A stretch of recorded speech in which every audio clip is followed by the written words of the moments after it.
Welcome to Watchers in the Basement. We are covering today Yellowstone Season 5, Episode 6. I am Franklin, Tristan. Marcy. and then we are Watchers in the Basement. What's up, team? What's going on with y'all today? So This episode was a little underwhelming, if I can start off by saying that. You know what? It was. Episode 6 was called Cigarettes, Whiskey, a Meadow, and You. And I think this I think this episode to me um you took in more of the natural beauty of what the show's all about. The ranch, the nature, the environments, what makes Montana and Bozeman go, and which is the even though Montana and the people in Bozeman are stagnant as far as progress, but their progress is just living in the time that they're in and not having that interrupt their progress. And you see glimpses of that throughout this episode, from not just the branding, the enjoyment of like the Cowboys being Cowboys. There's a scene of John just taking in the scene from a meadow overlooking the sunset or sunrise. Um, it was just simple National Geographic living of this great city or town called Bozeman. But outside of that, to me, it was just a very stagnant, slow episode with little nuggets of like what's to come with the political climate of the Native Americans and apparently the president of the United States is coming. But you get more summer trying to understand this place, which I'm really tired of summer. I'm getting to a point where I'm just like, bruh, like, can you just sit back and just take in what this place is all about, but instead of just judging left and right. But the episode altogether was kind of slow. I was hoping by episode 6 things would pick up a little bit more towards the last 4 episodes of the series, I mean, of the season. But what was your thoughts, Marcy? I definitely liked like the nature and like the cowboy shit. I wanted to see more of the cowboy shit because last episode they were gearing up for it. So I'm like, okay, like maybe there's going to be more, but it just seems like all the cowboys are just kind of like in the backdrop this season. So I was hoping to see more of like Lloyd and everybody else. Um, but again, it was a little bit underwhelming for me. Um, so I'm hoping it picks up a little bit more. Otherwise, I think this has been one of the seasons where I'm just kind of very lukewarm about. for me, so I can look at it one of two ways. Like if I'm looking at it from the nature perspective, I love this episode. Um, I this is why I watch Yellowstone. Like to see cowboys doing cowboy shit. I wish there was more cowboy shit, like Marcy said. But I just love like the backdrop. I love the nature scenes. I love seeing them sleep on the trees or sleep by a creek and stuff like that. These are the things that make Yellowstone to me. Um, as in a watcher of season 5 of Yellowstone, this was remarkably slow, and I struggle like coming up with like where does this episode really lead us in the ultimate plot line of this season.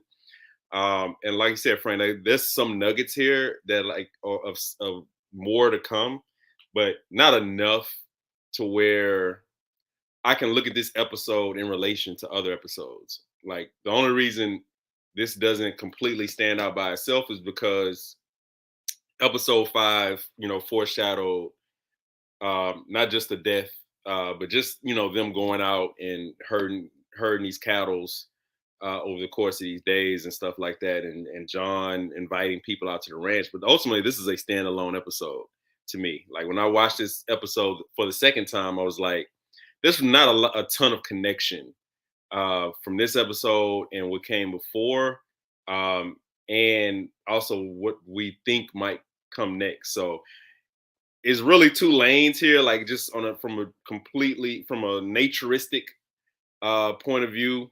I loved it. Um, like I said, as from a season 5 standpoint, it didn't really do much.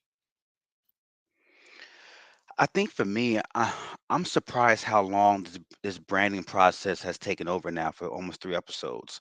Um, I get it. It's a part of the ranch's livelihood to rally up these cows and brand.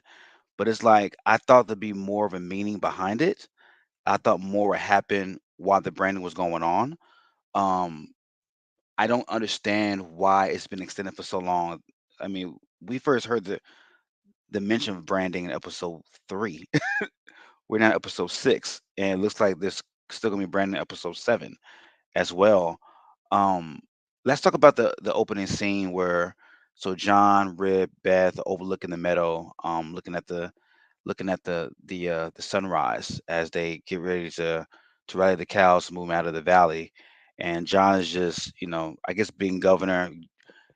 It might have been a couple weeks John's been governor. It's not like he's been compounded with this job of being governor for a elongated amount of time. But he seems very annoyed with the role of being governor, the policies, the ins and outs of being governor, which is amazing to me because it's been 14 days, maybe if that. But he's being reminded why he loves what he loves in regards to ranching and just being a cowboy, something that he grew up doing all his life. And there's a scene where he's overlooking and he's talking to Beth and Rip about how beautiful this scene is, the sun is, the sunrise, and Beth is just like, man, look, this is cool, but I'm trying to get some vodka. What's up? And like John is just very annoyed with her at this point, and I want to understand um, why are they picking at this Beth John butting of the heads? Like I'm hoping that it goes somewhere, it leads to somewhere like a big moment to where there's like a explosion to where it becomes either a level of understanding or the fracture of their relationship. But again, for the third straight episode, you just see more of the same. Oh, fourth straight episode because she went to jail 2 episodes ago, she um she became chief of staff episode 2. But there hasn't been much movement with their relationships outside just more bickering and undermining on Beth's part. So, Tristan, what was your take on that scene, and what do you think this happens with Beth and John's relationship from here on out and the rest of the season? So the first question, I think that with Beth and John, there has to be more pushback there. So we spent like really the first 4 seasons of Beth. Really, the only person she backed down to was John. Like everybody else was under her in some type of way. She was kind of always saw herself as daddy's little girl, like the only one who could get John to bend in some type of way, consistently. So I think there has to be some type of fracture in just that dynamic, in order for Beth to grow and be the fully adjusted 40-year-old woman that hopefully she's kind of slowly getting to. Like she can't be daddy's little girl forever, and if she's going to be chief of staff, then she has also to demonstrate some level of pushback for him. Now, there are times when she doesn't need to do it, and that also goes back to the growth that she needs to show or continue to show. But I think this fracture between like that dynamic of John as you know daddy, like and Beth as little girl, like that has to end. It should have ended a long time ago. As far as like that scene, just on a big picture, I think this season, I think Taylor Sheridan at some point may have realized, you know what, maybe we should not have made John Dutton governor of Montana, because it boxes him in a certain way, and everything we've seen from this season is just a rejection of that. Like at first it was subtle, then not so subtle, and then it's like constant. Like he's doing everything that even a decent politician should not do. Um, and I think this is all gonna like we're not gonna see for 2, 2, 3, 4 seasons of John Dutton as governor. I think whatever happens with his governorship probably ends this season, because he's just more fun when he's out on the horizon, out on the ranch, doing cowboy shit, making deals and intimidating people occasionally killing people. Like he's just way more fun of a character when he's there, not when he's governor. So that scene and every scene, subsequent scene after that is kind of leading towards that for me. Marcy? Yeah, I agree. I feel like for some reason Beth just always wants to be contrarian, so it just felt very much like an angsty teenager where like somebody, especially a parent, says something and you're like, well, I have to counter it and I have to like say the opposing thing because that's what I do. So I do want to see some growth in Beth, and I do like that she said like I don't share the things that are beautiful, and she talked about what she found was beautiful. And I think it's interesting because it also seems like Beth also doesn't really like to share a lot of her true self. She only does that with pretty much Rip is the only person that really gets to see her, and she's that's how like she shares herself with just pretty much Rip. So I think there was a really good parallel there with what she said. But also I agree, like John is governor, not digging it. He's not digging it. But also I'm not sure like what governor like secret service or like protection detail is, but I don't know if they just let him go off into the mountains without some kind of like protection or bodyguards or something. So I found that a little bit odd that they would just be like, oh, like, sure, Miss Governor Dutton, like go off into the mountains and do your branding and hopefully nothing will happen to you. Yeah,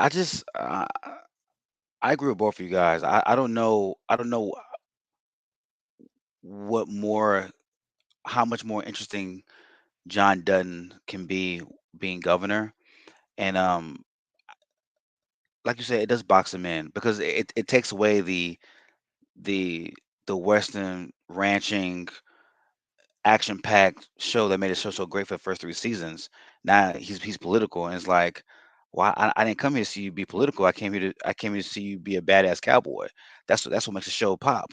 Um, so that leads me to my next point. The next scene, well, not the next scene, but like later in the show, Jamie again, who was just pussyfied in bed, and he's kind of like just like, hey, I don't know. I think you're trying to use me. After the second time he's fucked this girl, Sarah Atwood, and like again, Bird. is the third time? Yeah. Oh yeah, the office scene. Mm. And again, like he's such an intelligent man, but he lacks so much self-awareness, and he does not read the room well. And he pretty much accuses Sarah of trying to use alternative motives to use this against him in some sort of way with market equities and like the project with the airport and all that. And he accuses her of it, like subtly accuses her of it, and she gets really upset, saying, "Oh, you calling me a whore?" Like just elementary like defensiveness to where the average person would like, "Come on, man! Like I'm not falling for this shit. You know what it is." And Jamie just falls into it. Like I don't understand. And pretty much what we get from that scene is that she mentions part of her motive, which is like to make him governor, try to get the airport contract passed through, and a couple other projects passed through.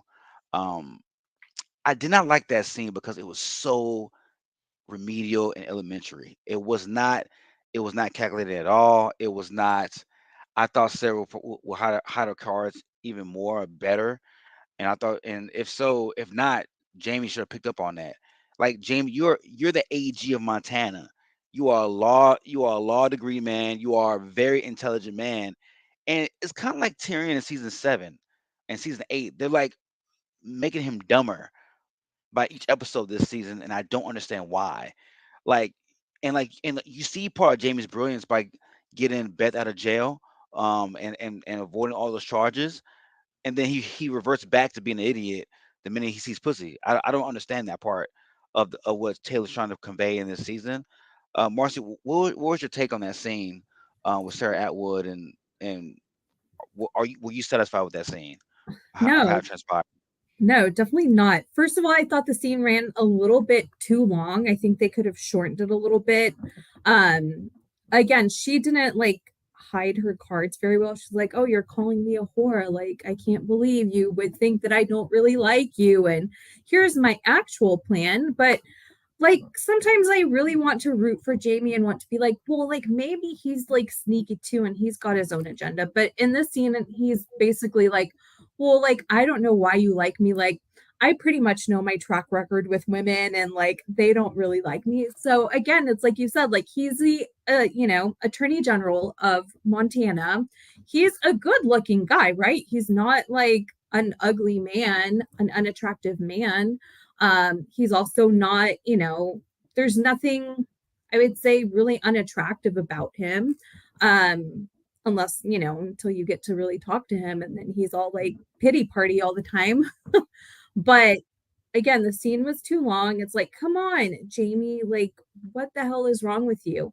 And I'm just kind of like over this back and forth, but at least now I guess he thinks he knows what her agenda is, and I guess they'll try to work towards that. So they have a nice little shower sex scene in my notes. I was like, oh wow, he's got like a really nice shower. So that's pretty much the main thing that I took from that whole damn scene was Jamie has a really nice shower.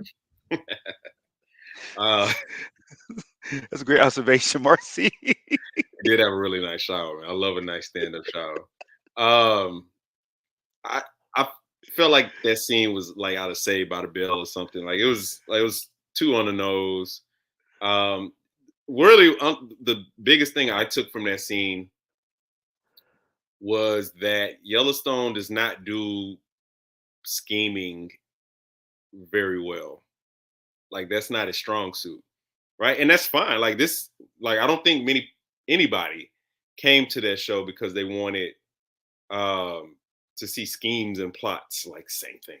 Um, like that's not what we're here for. Like, and I think again the things I really loved about this episode are the core things that make Yellowstone Yellowstone, which is like the cowboy part of it, and like the conflicts being rooted in the cowboyisms. Um, and this again, it goes to the larger thing we've been talking about for weeks. Is like, hey, this market equities things, which at first was like to me was like a welcome kind of distraction from the cowboy shit. It's kind of overtaken the cowboy shit to a degree, and I think so much of the season is the show trying to get back to that root, but is this market equities like anchors kind of tied around his neck, um, and which is why again we've seen two scenes of Jamie and Sarah in the last really, three in the last 2 weeks, right? We got the office scene, we got the first bed scene, and we got them on the couch at the end. Um, and I think that's because the show is trying to phase out this market equities plot line and hopefully get back to again the more core things about it. So that was the biggest thing I took from it. It wasn't honestly a well acted scene, honestly, between either one of them. I said like Jamie, I forgot his name. I was looking at cast members earlier, but like he doesn't even really do unattractive well. Like he does smug. Like that's the Jamie that I've been seeing. Like I don't know where this like ultra insecure Jamie came from. That part was mostly subtle. Like you can watch it and see some of it, but only if you're watching closely. And now he just looks like a wet dog, sad dog, So that's what I got from it. They don't do schemes well. That's a Game of Thrones thing. Like this is we don't go to Yellowstone for Game of Thrones. That's not what it's there for. Yeah, I'm with the whole market equities thing. I'm hoping it gets phased out this season because if John remains governor, this is and they mentioned this in episode 4. They can fight this for years. It can go into litigation. It can go into they have market equities is a billion-dollar corporation. They can pump money into these cases. And if you're Taylor, you don't want to make this so corporate to where you take away the best parts of the show. And I said this last week as well. I want more bunkhouse. I want more of the cowboys and the female cowboys in that bunkhouse. I want to see more of that and how to interact. I want to see the love story between I can't remember his name, But between him, the that cowboy and the country singer, I want to see more of that. I want to see more cowboy shit. You know what I'm saying? So the market equities thing is just I'm over it. Another thing I want to see more of is the res, the im- the crumbling of power between Rainwater, Angela Thunder, and the future of the reservation and the leadership of that role. I want to see more of that. I want to see the meeting between Rainwater and John finally. They mentioned this 3 episodes ago, and we haven't gotten there yet. So the episode wasn't only slow, but it seemed like the pacing and the days have been really really slow. I think between John speaking of Rainwater and this episode might have been a couple days. Yeah. So it's just really a slow pace, and I don't know if the writing is saving like for a big moment in episodes 8, 9, and 10. But while doing that, you're endangering the pacing of this show, and you're endangering the writing to where people are going to get very irritable with the storyline with a lot of these characters. I like Beth. I think Beth is an awesome character, but I don't want to see Beth doing Beth things for 4 straight episodes. It's becoming mundane and redundant, and you got to stay away from that because the show has so much momentum and has so much great things going on with the show, and you're not staying with the baseline of the show, which is livestock, cowboys, nature, and gangster cowboy shit. So yeah, so I didn't even mention anything about Jamie, but yeah, regarding Jamie, I'm kind of like I'm with you on that, man. Like, uh, miserable Jamie, man, is becoming like m- insane Beth. It's just redundant at this point, and there needs to be if like you said, Marcy, if this is a Baelish Littlefinger type of ploy, then this is the greatest ploy that I've ever seen in my life because he seems as clueless as one could ever be. So Kaiser Sose. would Like you say? Kaiser Sose, like you just acting like this crippled Mark, and you have this grand scheme. I don't see it, but man, at this point it would like Marcy.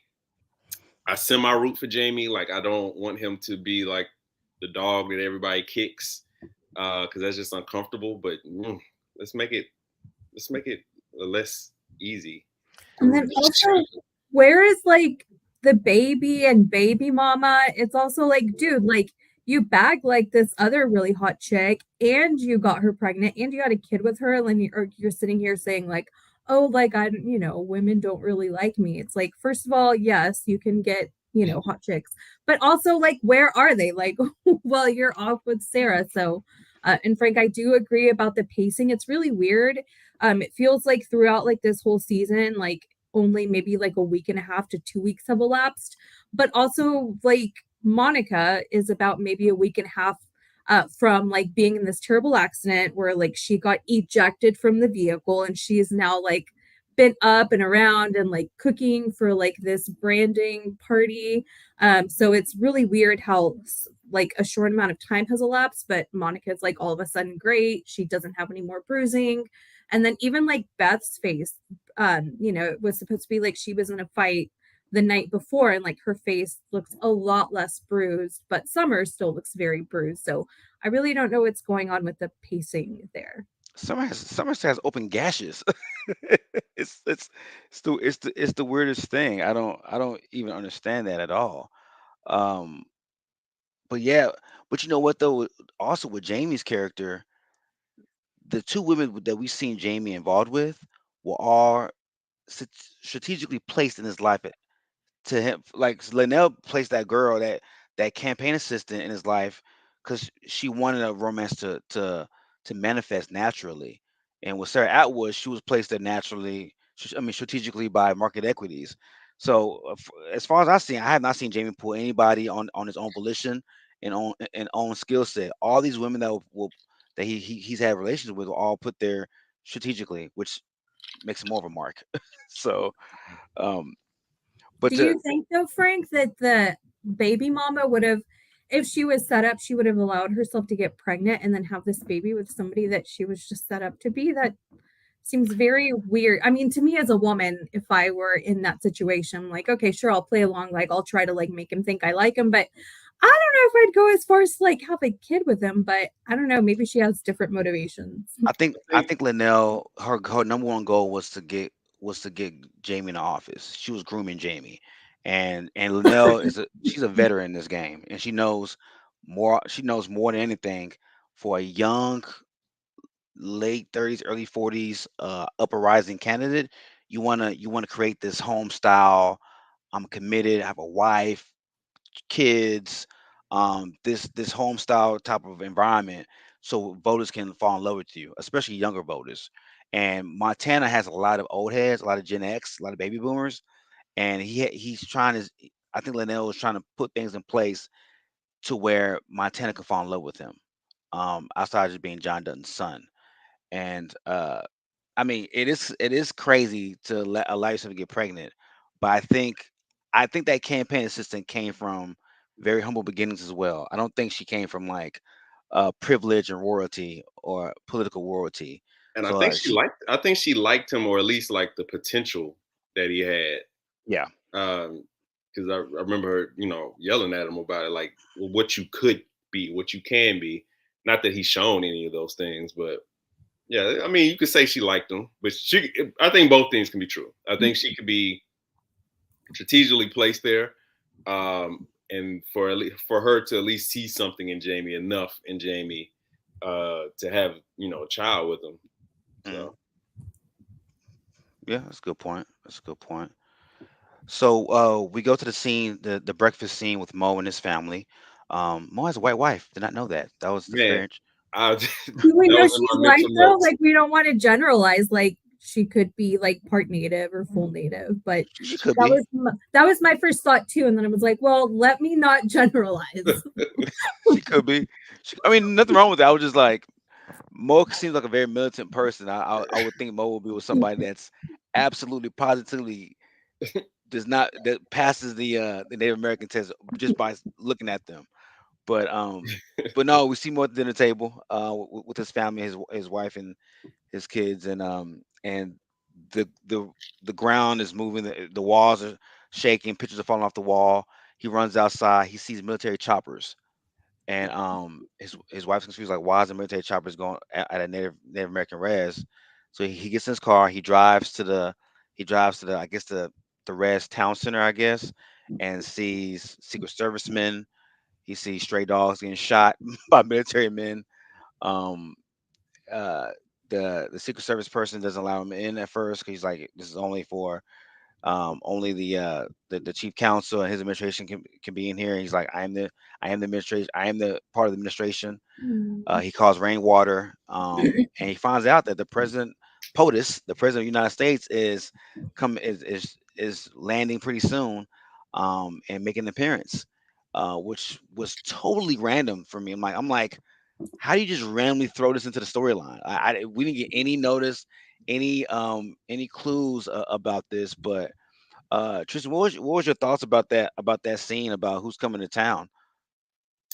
um, like you, I was very confused. Like there was no notice. Um, even like with Blue Thunder, I hope I'm not messing that up.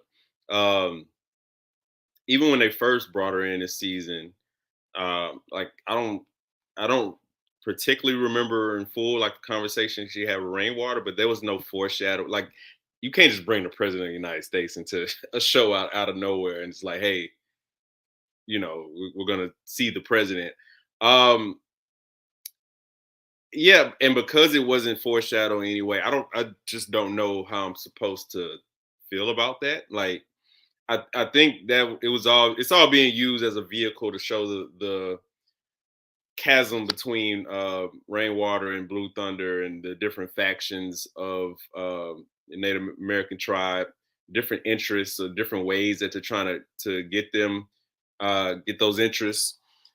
But I just don't know what else to add. Honestly, like okay, the president's coming, and because the president's coming, we got to kill pets. Like That was weird. Like, and not just one. Like, we could have ended with one. Let's keep it going. But Multiple pets. yeah, like these are pet. Like, mm. So yeah, that it was a weird scene. I would say that very weird scene, and I guess we're gonna have to wait till, in my opinion, we have to wait till next week to like really see that pay off in any type of way. I just find it weird that a guy, the president of the United States, comes there and like Rainwater doesn't get even like a sniff of like a clue that and he's the chief counsel of the Native American Reds. Marcy, what were your thoughts? This scene pissed me off, and I texted you, Frank, on Sunday, and it was like, this show already fucking pissed me off. And that was the scene. They were shooting the dogs. I thought first, I was like, is this an earthquake? And I was like, oh no, it's helicopters. I love seeing more of Mo and like Mo's family. It pissed me off that they were shooting the dogs. I'm like, what? It felt like kind of symbolism as to like those dogs seem very disposable. Like it seemed like the military people felt like the res is just like very disposable. Like if they would have like come to the suburbs, they wouldn't have gone around like shooting random pets, everybody would have been up in arms. But I feel like since it was a reservation, they were like, well, who cares? It's just like, it's a reservation and those dogs are a threat. Again, very disrespectful that they didn't tell the chairman. But also, how do you get the president to come and endorse like this very like up and coming political figure? Because Rainwater's opponent looks very, very young. So I just thought it was just very odd and random to just have him go to the reservation just to endorse this candidate. It felt very like just a gratuitous way to include the president or to make it a little bit political when the show hasn't ever been political like this. So I just thought that was very strange. So yeah, like was not a fan of that scene. Um, yeah, it just made me really mad. The it's just it was so random from the standpoint that yes, episode one when John is sworn in as a governor of the state, Angela's pissed. She's like upset at Rainwater. She's upset that he didn't take much more initiative in fighting for for the casino and other projects that the reservation was tied to. I get it, fine, cool, but what do you think you're gonna have more success with a the guy looks like he's 20. Martin Kills Manny is his tribal name, and he looks inexperienced. He looks he looks scared. He looks intimidated. You think you're gonna get more done with this young kid to push agendas? Unless Angela thinks that I can use him as a microphone and as a crash dummy, I can be the ventriloquist to push my agendas through him. That's the only thing I can see why she would want to push this young kid. But this kid showed up in episode 3 on the reservation, just briefly. It wasn't even maybe a couple sentences, and he goes away. I forgot about him actually, and for him to show up again, and then like he has the mental fortitude and skill to like meet the president of the United States with no experience, no political experience whatsoever, and you expect him to get more done than Rainwater's ever done. Like in the 5 seasons we've seen Rainwater, he plays a casino. He got money for the reservation. He's working. He set up a meeting with John to get more things done uh bet- between the airport, more casinos and other construction stuff.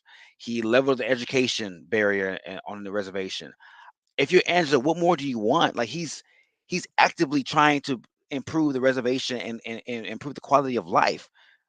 I mean, this is not this shit doesn't get done in the daytime. It doesn't get done in span 24 hours. This takes time, But and it just seems like the writing's gone backwards.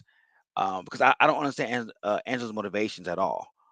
but like I said, this is not what the show does well. The show does not do scheming and plotting well. Is there scheming in the show? Yeah, absolutely. And it's been done well, but it's been done well on such a small scale. Like now, like I said, we're trying to be political.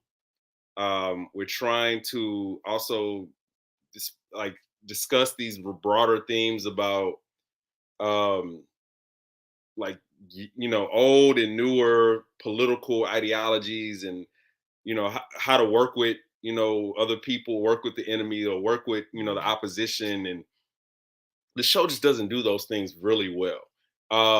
And it's showing not just in the market equities thing, but also in this rift between Rainwater and Blue Thunder, which again, we've seen it, when they were having like the rally outside of the casino. Like, they're positioning her as, anti-Rainwater, younger blood of the reservation, um, more modern in ideologies and stuff like that. And there's just not enough time in this show for those things to pay off, especially when you don't show them like every other. We haven't seen her since what, episode 1, episode 2. Like,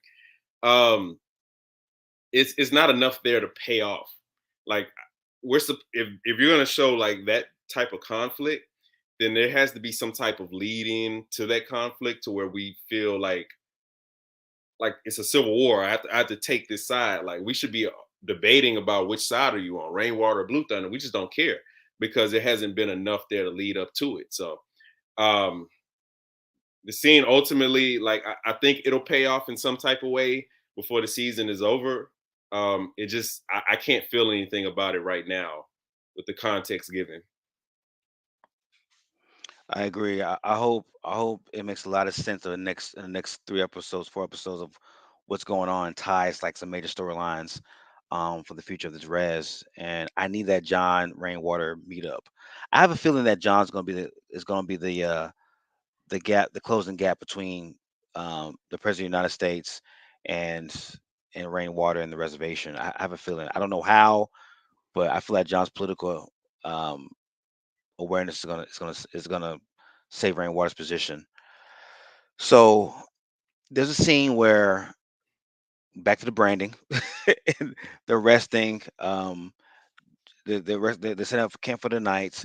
John is with Emmett Walsh, who is I think he's the stock watch holder or house stock watch holder of the Stock Housing Association. He's been in a few episodes sparingly, sporadically. So they're having to talk about how great this life is, um, and how lucky they are to be cowboys and enjoy this life. And they go to bed. They go to sleep. And the next morning, John wakes up to get his day started. He tries waking up Emmett Walsh, who's played by Buck Taylor, Buck Taylor is Western royalty. He's been in a lot of old Western shows, a lot of old Western movies. He's acting royalty in the Western world. In the Western world, so I understand for the people who watch the show, it fits the the casting fits for what he's done in his past as an actor. The problem I have is that because he was only in a few episodes sparingly, his death didn't impact me. I get it from the scene from the scene of this episode per se, because I think Emmett represents tranquility and just the proudness of being a cowboy. So I get that, but I didn't think I needed Emmett to show me how peaceful and how loving and tranquil being a cowboy is. There's plenty of other cowboys in the show. To bring this 80-year-old old man for maybe 3 scenes in the season, and for him to die to showcase how much they love being cowboys, to me was like you was doing too much, and I had no connection with the cow with this cowboy.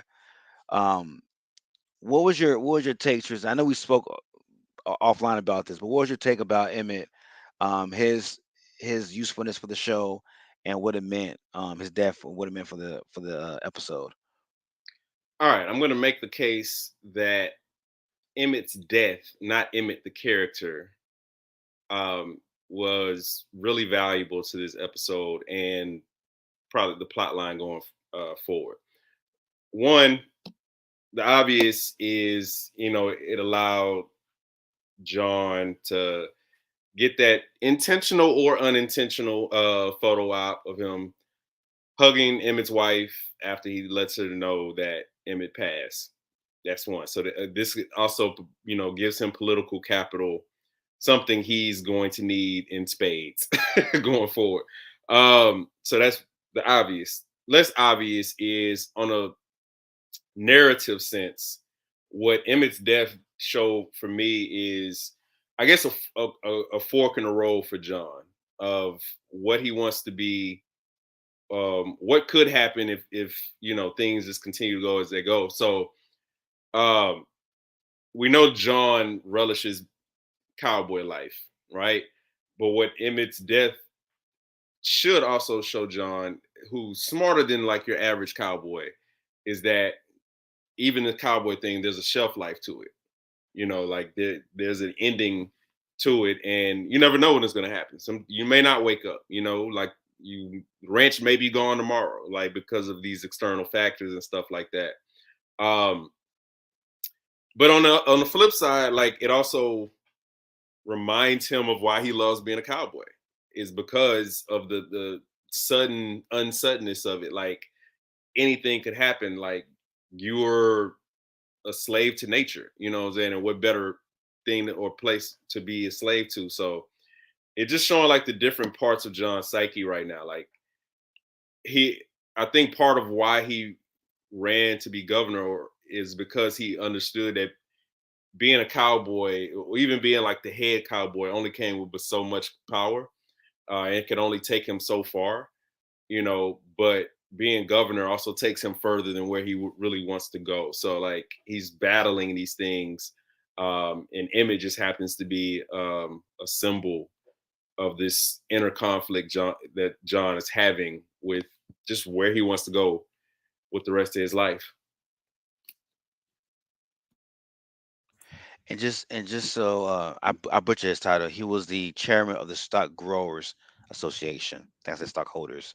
Um, Marcy, what was your thoughts about that scene and his death?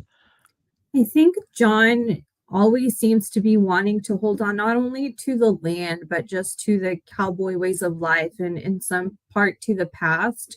So Emmett's passing is like a personification of all things are going to come to pass. Like you can't hold on to this life forever. You can't hold on to your land forever. Eventually, like you will be gone, the land will be gone. So I think that while John was happy that he kind of had like a perfect day and then he had like the death every cowboy wishes he could have, he's also like coming to terms with I can't hold on to this forever and I don't know like what the future is going to bring. So I think like the death was like really great symbolism. And it had to be Emmett because there's nobody else on the show that's as old as him that would really like personify that. Um, so I'm glad that they kind of showed it with kind of like a secondary character and didn't, have it happen to one of the cowboys that we've grown to love, or one of the bunkhouse boys or Lloyd or anything. I definitely think it was very symbolic. Yeah, to go back to John telling Emmett's wife the horrible news of his passing. Um, and Tristan, like you said, I don't know if that was on purpose done because I know 2 episodes before he tells Clara that, hey, I want to make sure that the media is there. They call it, there was a term that they called it, to get like media pub. I can't remember the acronym that they used, but it was perfect placement for that because MEPS, I want to say. yeah, it was MEMS. I forgot Yeah. what it meant though, but it was Media pretty. something. I forgot what the E part was. Um, Picture, whatever. I don't know. Yeah, some are getting kudos by Yeah. way of the media and things of that nature. But that picture of him get consoling Emmett's wife, I think it was to show like the people who voted for him and even the people who didn't vote for him that John is he's an old school guy who's uninterested in politics, but at a human level, he truly cares about the people that he's around and he truly cares about the people of Montana. And I think that imagery portrayed on TV, I think sent waves throughout the Bozeman community in the state of Montana. And I think it humanized him even more because we know John can be a cold character. I'm not saying John didn't care. I think John very much cares, but I think, like Tristan says, two things can be true at the same time. I think John truly cares, but I think at the same time, because John skipped down the chance of meeting the president of the United States. He mentioned it earlier in the episode to Claire, like, I don't care. I'm not. That's not my problem. I have no interest in that. But I think this is a good rebound to show that, hey, I'm more than politics. I'm all about the people and the people's and pushing the people's agendas for the better of Montana. So in that way, I think it saved him from not like being the president of the president of the United States. So I think that was a heartwarming scene, and I enjoyed that scene too. The whole scene of them, the Cowboys cowboying, dancing, and enjoying the party, the food, all of that. Um, I want to talk more about that too. The Bunkhouse Boys. We haven't seen much of them lately. I believe his name Cody. The Colby. Kobe. No, Kobe's a black guy. Oh, who are you Uh, talking about? the one that's in love with the one that's in love with the country singer. Wasn't that So Ryan? Is that his name? Ryan, thank you, Ryan. So Ryan has been smitten by this country singer, and we saw in episode 2, and from Jump Street, she's like, I don't date cowboys. It never leads to anywhere. But there's a beautiful scene where she's singing a few songs on stage while casually looking at Ryan, and Walker walks up to him and is like, "Hey man, I think the old girl is really smitten by you." And Ryan basically says, "I am too."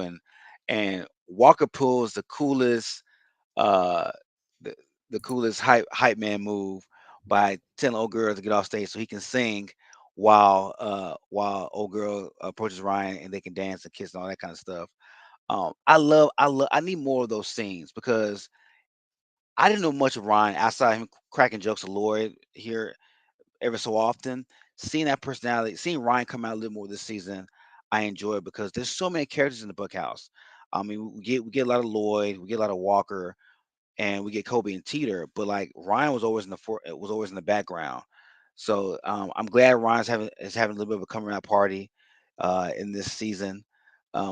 Tristan, what are your thoughts on Ryan this season so far? I like Ron as a character. I wish, like I said, just beating a dead horse, but I wish we saw more of all of them in that bunkhouse.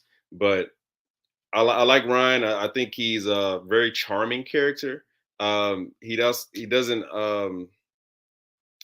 I like how they kind of position him as not like your typical, quote unquote, typical cowboy. Um, like he obviously seems like a cool guy, smart guy, whatever.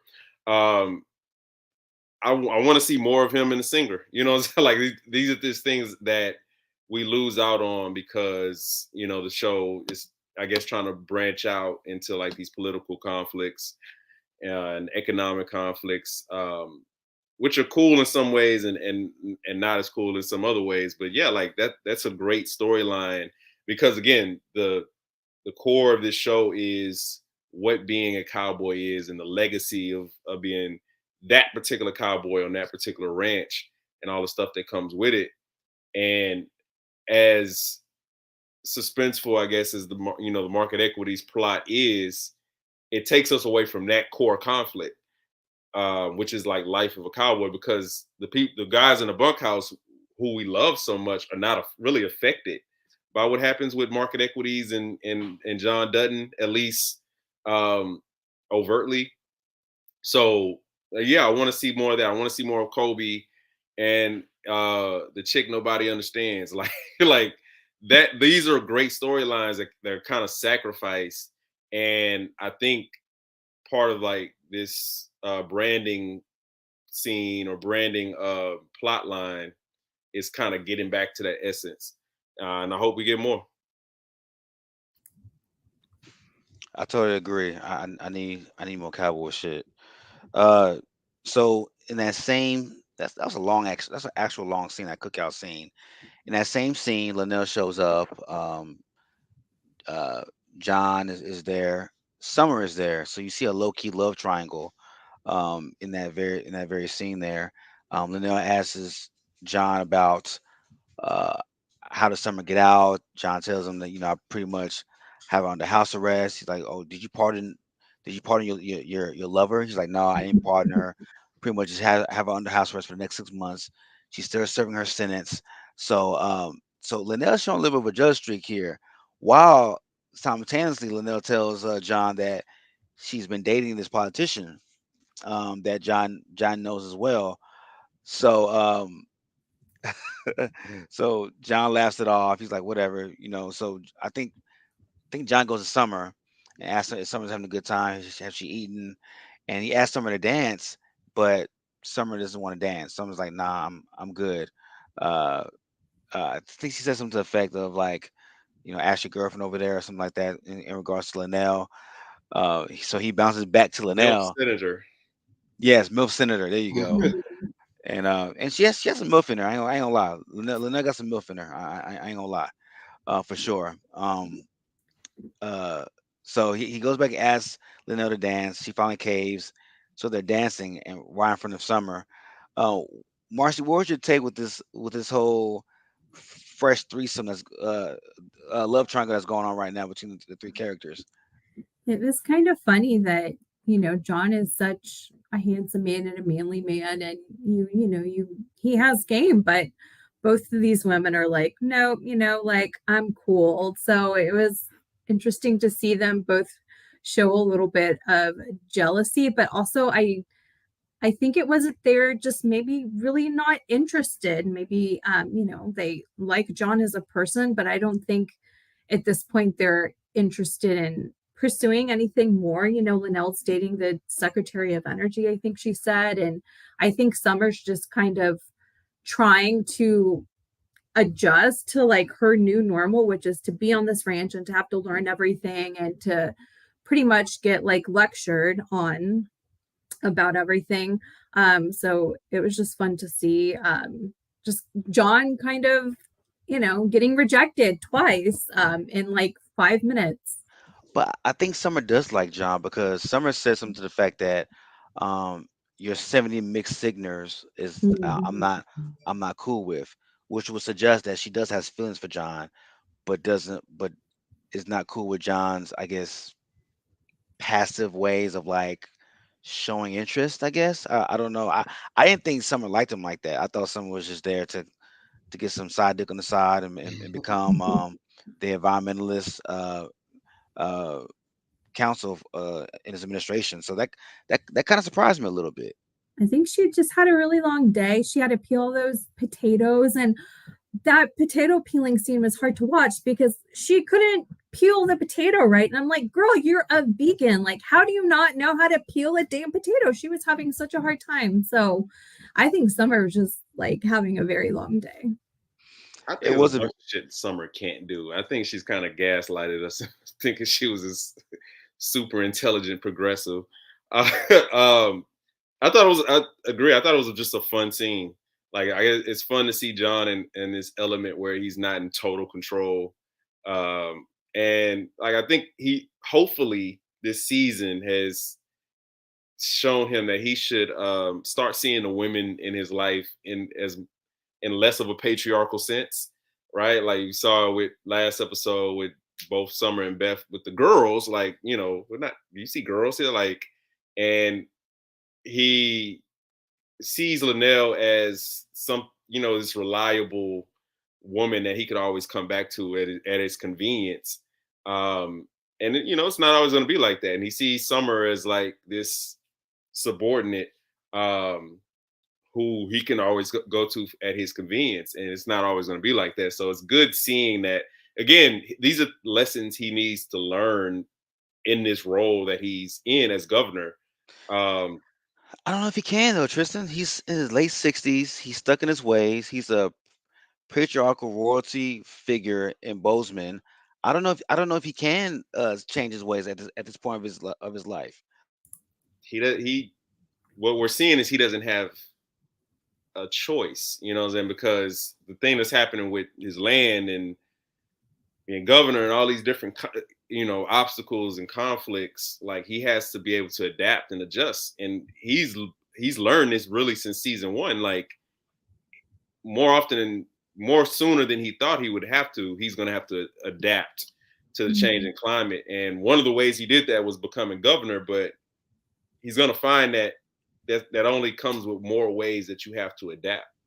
So like that, he can't just halfway, adapt, halfway change. He's going to have to change because the circumstances dictated for his family in that dynasty, basically, for their survival. I think John loses the governorship before he actually changes, in order to maintain the governorship, if that makes sense. I mean, he's going to have to do that. Like, yeah, like I said, he's definitely not going to be governor, at least by the end of season 6, whatever happens with that. So yeah, it's rubber meets the road.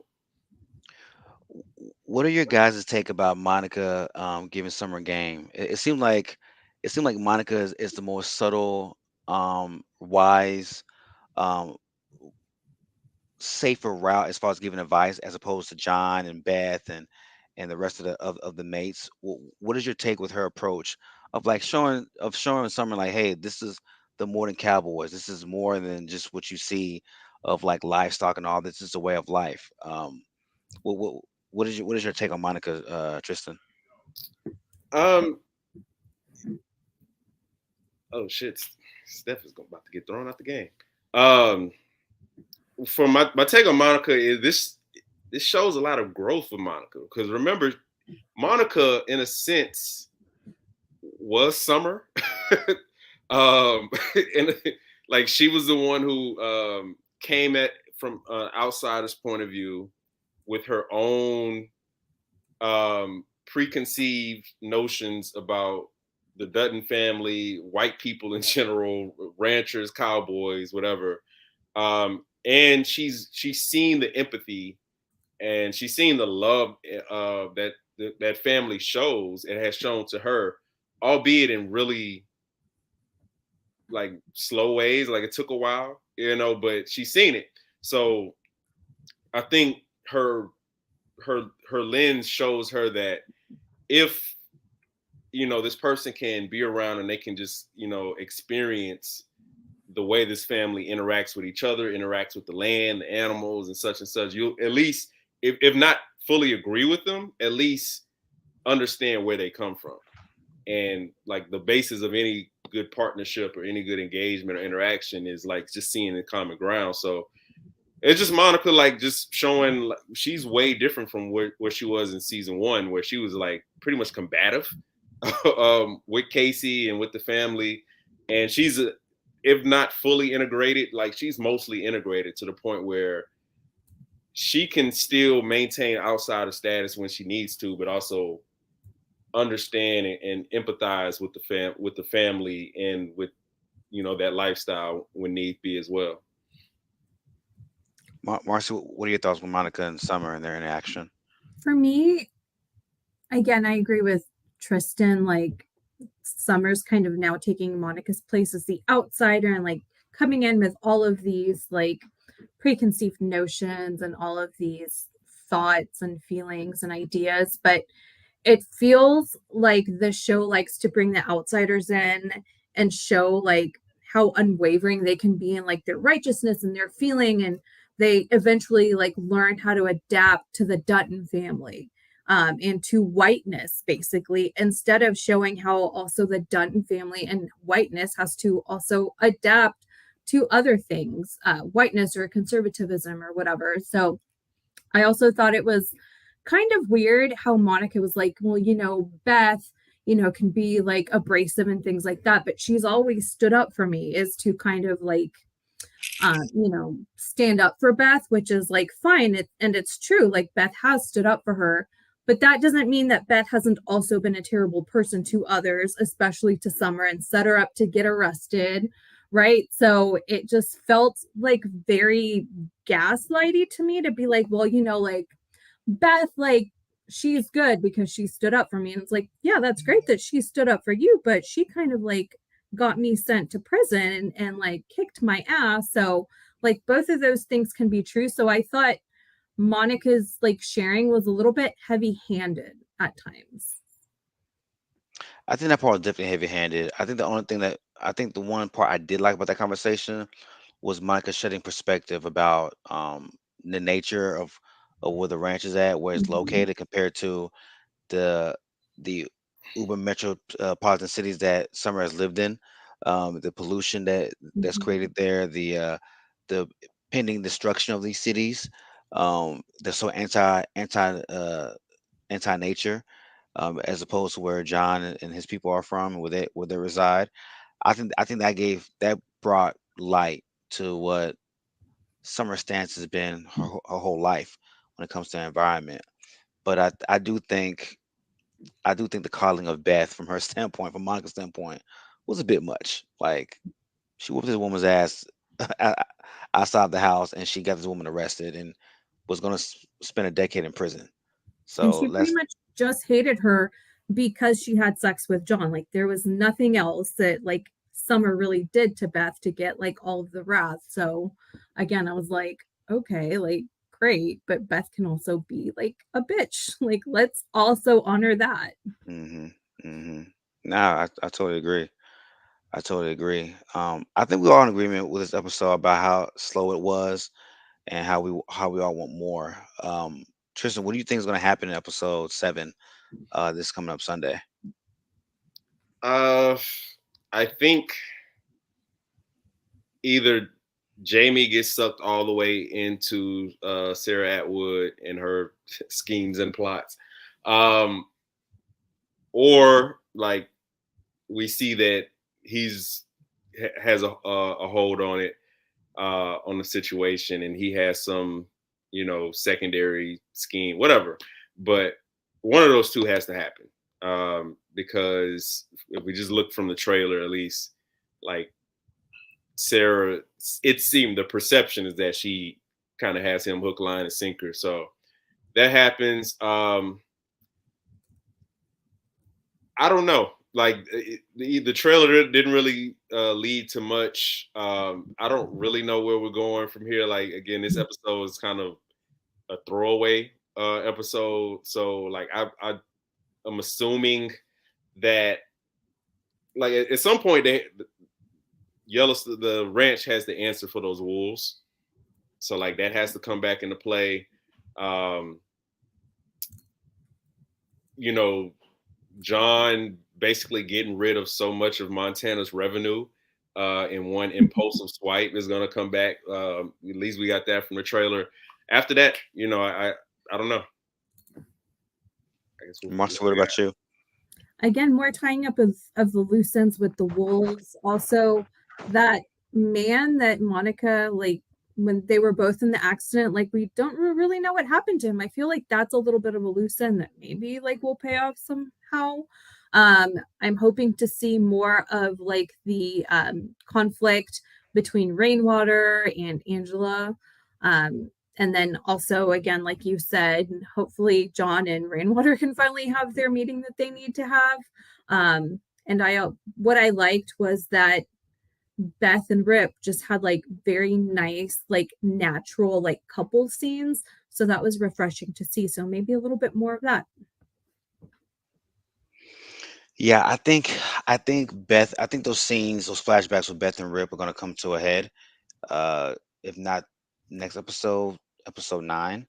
I think something happened terribly in their past that she hasn't unveiled yet to Rip, and I think it may cause a rift with Rip and her. I think they'll still be together, but I think in Beth's mind it could be the end of them.